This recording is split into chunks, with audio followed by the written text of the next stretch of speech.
Le sexe n'est plus un devoir dans le mariage. Mais l'infidélité, elle, reste une faute. Alors, regarde bien avec moi cette vidéo jusqu'au bout, parce que la question est simple. Comment tenir un contrat où l'une des obligations disparaît, mais pas les conséquences de sa disparition? Bienvenue dans le mariage, nouvelle version, plus libre, plus respectueux du corps, mais en même temps beaucoup plus instable qu'avant. Mise au point essentiel. Avant d'aller plus loin, je vais être parfaitement clair. Pour moi, le devoir conjugal en lui-même est une horreur. Être obligé de faire l'amour alors qu'on n'en a pas envie, c'est délirant, malsain et profondément anti-humain. De plus, dans un couple, on est très rarement sur le même diapason sexuel. Pas la même fatigue, pas la même charge mentale, pas la même disponibilité émotionnelle, pas le même désir au même moment. Imaginez qu'un couple puisse être sexuellement synchronisé en permanence, c'est une fiction administrative, pas une réalité intime. Donc sur ce point, la fin du devoir conjugal est une bonne chose. Mais, et reste bien avec moi, supprimer une contrainte ne supprime ni les tensions, ni les conséquences psychologiques, ni les paradoxes que ça crée dans le couple. Ce que dit réellement la loi de 2026. Le 28 janvier 2026, l'Assemblée nationale vote à l'unanimité une réforme historique. Le mariage ne crée plus aucune obligation de relation sexuelle. Le refus de rapport sexuel ne peut plus être invoqué comme faute dans un divorce. Le droit civil s'aligne enfin avec le droit pénal qui reconnaît le viol conjugal depuis 1990. Point très important et écoute bien, l'infidélité, elle, n'a pas été supprimée comme faute juridique. Elle reste aujourd'hui un motif possible de divorce. Et c'est précisément là que le système commence à grincer. Historiquement, le mariage reposait sur 3 piliers implicites. L'affectif, le matériel et le charnel. En retirant toute obligation liée à l'intimité, le mariage ne disparaît pas, mais il change de nature. On passe d'un nous structurant à un je permanent à négocier sans cesse. Ce n'est ni moralement bien ni moralement mal, mais c'est déstabilisant. Et maintenant, accroche-toi parce qu'on en arrive aux faits. Alors, regarde bien parce que ce que montrent les chiffres va te surprendre. Une étude IFOP pour le magazine Elle, publiée en septembre 2025, révèle une réalité qu'on n'aime pas regarder en face. Près de 6 femmes sur 10, donc 60%, déclarent avoir déjà eu des rapports sexuels sans en avoir vraiment envie. Et ce n'est pas qu'une question de genre, car 4 hommes sur 10, donc 40%, disent exactement la même chose. C'est massif. Et ça nous dit une chose fondamentale, le désir n'est ni automatique, ni permanent, ni obligatoire. Attends, ça n'est pas fini. Quand on s'intéresse à ce que fait l'esprit pendant l'acte.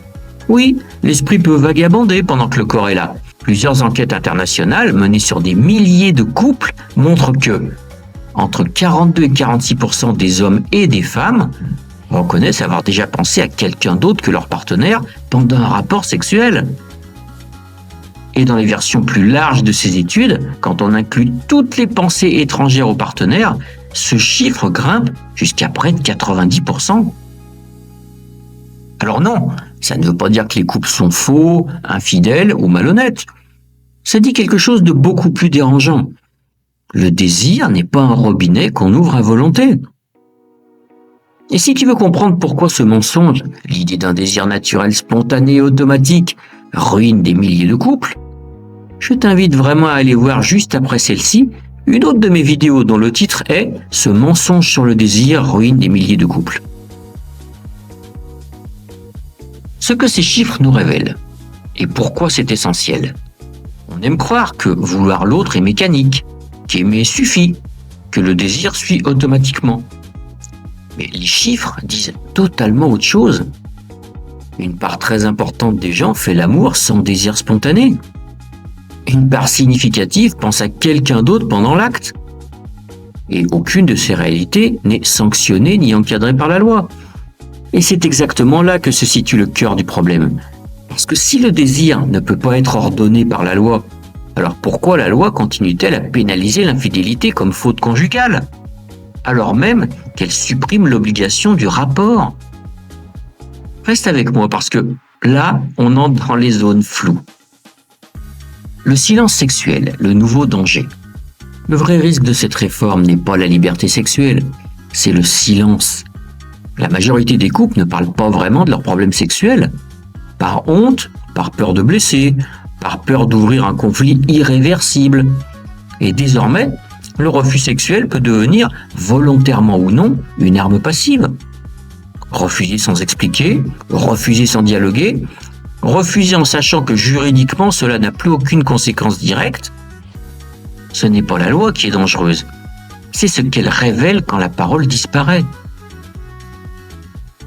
Je le redis clairement, l'infidélité n'est pas dépénalisée aujourd'hui, mais certains courants de pensée posent une question dérangeante. Si le refus sexuel n'est plus une faute, pourquoi l'infidélité qui en découle le serait-elle? Ce n'est pas la loi, c'est une projection logique, un débat intellectuel, un symptôme du déséquilibre créé. Conclusion.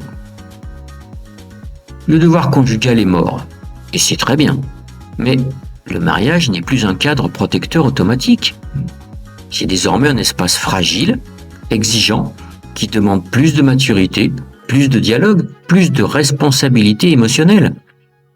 Sinon, la liberté se transforme en ressentiment et le silence en poison lent. Si cette vidéo t'a plu, t'a remué, t'a ouvert les yeux, si ce sujet t'interpelle, désir, frustration, silence, chantage affectif, ils sont au cœur de la plupart de mes vidéos sur Réveil relationnel. Alors n'hésite pas à t'abonner, c'est gratuit. Partage cette vidéo autour de toi et surtout laisse un commentaire, car c'est un sujet qui concerne tout le monde. Le devoir conjugal est terminé, le devoir de lucidité, lui, commence maintenant. À bientôt pour ma prochaine vidéo sur Réveil relationnel.